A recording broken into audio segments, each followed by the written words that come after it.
During the creation of Mario Bros., an arcade platformer released in 1983, a multiplayer mode was added into the game after Shigeru Miyamoto observed and played Joust, also an arcade platformer that was released in 1982, so that partners and friends would be able to enjoy the experience together.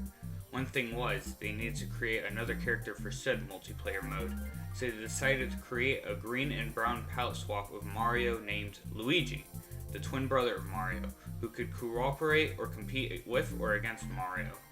As time went on and the Mario characters in series grew, so did Luigi, who would start separating from the idea of being just a palette swap into his own character. In 1998, a young Japanese man that went by the name Masahiro Sakurai wanted to create and publish a fighting game that would allow any and all players of different skill ranks to pick up and play easily. Originally, he created the game with basic models before getting the green light from Nintendo to use their characters. Sakurai was able to add up to 12 characters before the release of the game by HAL Laboratory, a company he was working with at the time. Since the game involved the usage of Nintendo characters, it becomes obvious who would be involved in Nintendo's first ever 4-player Slam Jam Brawl Fest. Mario, Donkey Kong, Samus, Kirby, Link, Yoshi, Fox, and Pikachu, who were all pretty well-known Nintendo characters and franchises at the time, were obvious additions to the game. Progressing through the game, however, allowed the ability to unlock even more characters, including Ness and Captain Falcon, two characters with rather poor notoriety that would gain a cult following throughout the years. Jigglypuff, coming from the same series as Pikachu, who was a quick addition due to similarities in build and shape of Kirby, and Luigi, an obvious choice due to his popularity alongside Mario and also having a similar build and shape. Quite literally following the meaning of the name in Japanese, Luigi is very similar to Mario in this game. In fact, I'd say they're way too close similarity-wise. However, that doesn't mean he's an exact palette swap as Mario. His moves do have different properties, such as his up special, which has an extremely strong fiery sweet spot, however an extremely weak sour spot, and his neutral special being green fireballs that travel straight forward rather than bouncing in arcs. He has different attributes compared to Mario, such as being floatier in the air, slipperier on the ground, and a higher jumping. Although close, his build and size is taller and a bit skinnier than Mario. And his voice, well, it's Mario's, but he sounds more like a chipmunk. Due in part to the engine and gameplay of Smash 64 being a combo festival, Luigi kind of falls flat on this.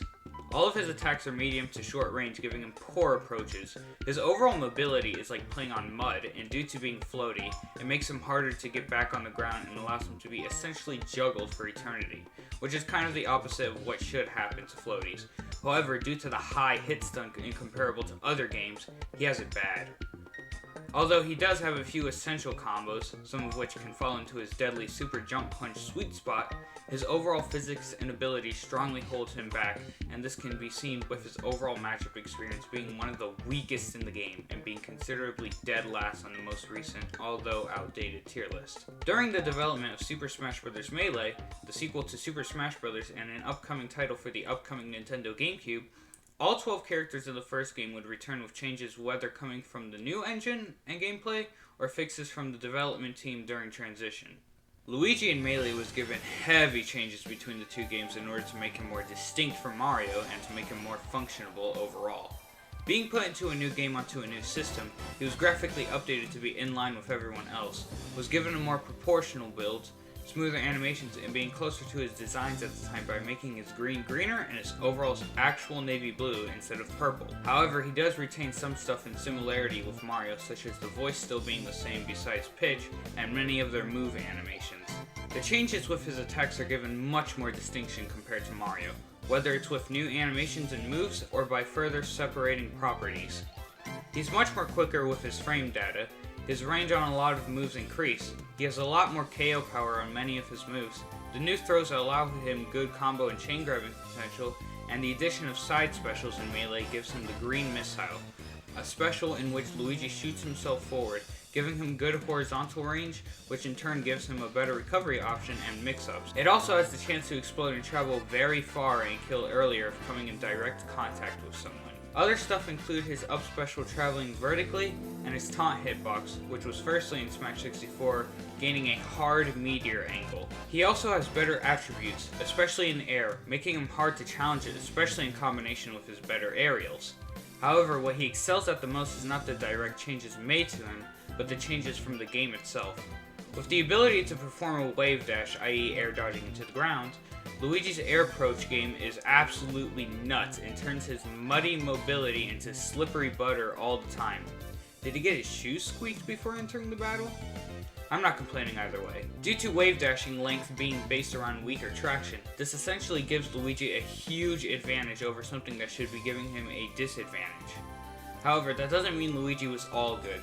He lost many good combos from 64 to melee, some of which being 0 to deaths. His recovery, although having more mix-ups, is much more predictable and easier to gimp, and his air mobility is still weakened. Despite having a frame 3 combo breaker and starter move along with a strong hitting down air, he still does have issues getting back on the ground safely. Overall, this is probably Luigi's best iteration and his most creative one yet, especially with what the engine did to him. And although he isn't that strong, especially given other characters that got it better in the transition or the newcomers coming along, he definitely sits at a well-earned 12th place on the tier list, and he has a strong player base behind him. Melee Luigi has a lot going for him for his depiction within the community, and he's rather easy to pick up regardless of skill level. However, these new techniques and functionalities wouldn't stick around forever. Given the release of Super Smash Bros. Melee, many expected the gameplay and engine to be improved upon even more in the next game, Super Smash Bros. Brawl. However, these expectations would not be met. After release, many had noted the changes and weaknesses of Luigi, and how it hurt him. Despite being buffed well in the transition, Luigi would not exceed well in any way, especially with the changes to the overall engine causing the game to be treated much more defensively. Gone are the days of wave dashing across the stage, bringing back his muddled speed and garbage traction, harming Luigi the most out of anyone else. Luigi may have better airspeed too, but with the downgrading of carrying ground to air momentum, it isn't very much. Although his ground attacks are still fast, they still cover rather weak range on a lot of them, and some are given more additional lag to them, hurting his approach, and along with hit stun cancelling, his combo game is basically next to non-existent. Really, the only buffs that are truly noteworthy is his voice finally being his and not Mario's, and he can crawl. It's very funny looking. In fact, a lot of Luigi's animations were updated and improved to reflect his more wacky look and personality. Luigi also gained an extra special known as Negative Zone, something he gets from the final Smash Ball item, which causes him to dance around in a large, color-inverted circular area that causes negative effects if an opponent were to be within the circle. All these mining the final Smash effect, which was already banned at the start due to being an item, gave Luigi a weekly average start at around 20th to 24th place, at mid-tier levels. However, as the meta progressed and the top tiers got even better and some characters have learned to counter the matchup, along with a dwindling player base, Luigi dropped lower on the tier list, basically at low to near bottom tier at this point. And his matchups were even weaker and more of a struggle. Among these struggling matchups was going against Meta Knight, which he had a really bad matchup with. So that should give you a clear coverage of Luigi's competitive meta at this point from here on. After realizing the absolute bombshell Brawl was, development had completely changed between then and the next and upcoming game in the making, Super Smash Bros. 4, Nintendo 3DS, and Nintendo Wii U. Besides the obvious graphical and gameplay updates, Luigi was given huge changes between the development transition, especially with a new team working on the series to help balance and even out the playing field while also trying to retain many of the good stuff from the earlier games. These changes would take a bit to be shown, however, due to the multi-console release that Smash 4 would capitalize on. Smash 4 released its 3DS version first before the Wii U version, so technicalities were very limited back then, so our explanation will be brief on this segment, but all you need to know is that Luigi at most was considered meh. His combo game was barely pushed, and his player base was mostly from 4 fun players who thought up B was dummy broken.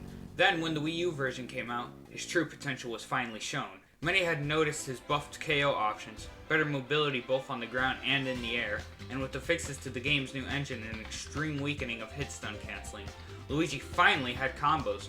One of his most infamous combos would be his down throw into quite literally anything he felt like. Along with a growing player base and a winning placement at a major, Luigi was seen by many as a top tier viable character who might have been one of the best characters in the entire game. Well, until the updates came around. You see, one thing Smash 4 introduced was the ability to add content into the game with online updates, including patches, bug fixes, and even DLC. Specifically, patch 1.1.1 would be the killer patch to Luigi as it altered the angle to his down throw, giving him extraordinarily less options to follow up with, and a change to his shield stun that hurt his out of shield game. And although they would give a few buffs to his specials, they weren't good enough compared to the nerfs. This, along with said rising player base losing some of its more experienced players, put Luigi in mostly the low 20s area, basically mid-tier status. This wasn't the end for Luigi though, because he would be further optimized by whatever remained in his player base, as they would find even more throw confirms and better options in his mix-ups. And even though the DLC characters released and gave him a harder time, it wouldn't stop him by any means, as by the final tier list, he was ranked 18th, admittedly low high to high tier, his considered best placement in the series. As he was rising, the reveal of Super Smash Bros. Ultimate put him and the entire game dead underground. Despite this, he would still stay relatively the same. Definitely not in gameplay and style, but in overall opinion. Originally, many people had thought that Luigi would be inferior compared to his Smash 4 counterpart, as many of his tools and options were altered or nerfed, such as his Cyclone no longer gimping or being a recovery option, his new grab being an extender rather than sticking as a standard, and the overall changes towards air dodging. Eventually, it turned out he wasn't that bad, and he was most certainly viable, even having, yet again, a down throw with unlimited combo potential, even after it got nerfed. Again. With a growing player base, even within the casual spectrum, having the results in being a considered high mid to high tier, this seems to be Luigi's best interpretation in Smash that everyone can love or enjoy. Except for when you get 0 to deft. Not that fun to go through, especially on both sides. Who knows how the lean mean green machine will be interpreted in later patches or future games, but as of now, Luigi is Italian.